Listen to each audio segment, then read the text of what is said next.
If you're one of those people who's still out there saying that Donald Trump did a good thing by meeting with North Korean dictator Kim Jong-un, then I have something for you to consider.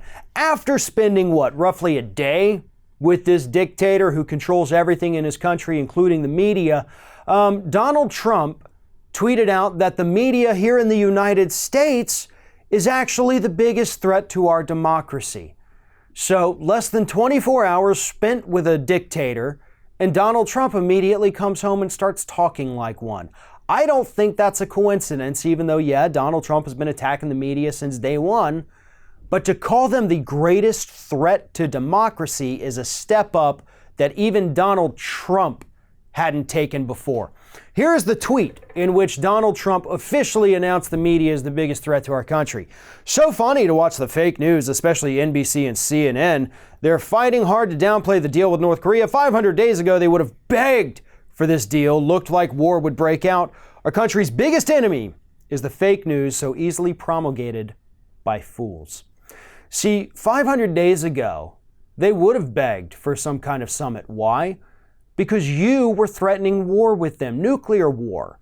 You, Donald Trump, created the crisis and then you pretended to solve it. You made all this up in your own head.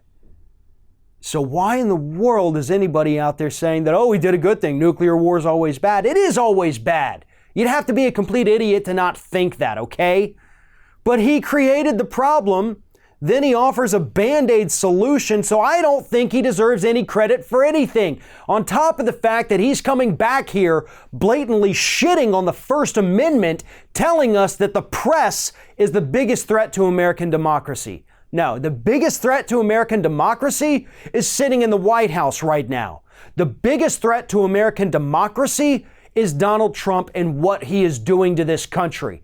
Lavishing praise on dictators, alienating our allies and attacking them on Twitter, getting condemned by a unanimous vote by the Canadian Parliament, who are supposed to be our closest allies, and holding hands, embracing, saluting a brutal dictator and his regime. I'm sorry, but Donald Trump wants to be a dictator. This meeting with Kim Jong-un was absolutely a farce. Nothing will come of it. Nothing will benefit the United States. North Korea is not going to denuclearize because they didn't in the 10 other agreements they made in the past to do that. Trump created the crisis. He offered a Band-Aid for it. And now he's out there trying to take away our constitutional rights. Anyone praising anything that this man does, says, or is an absolute fraud.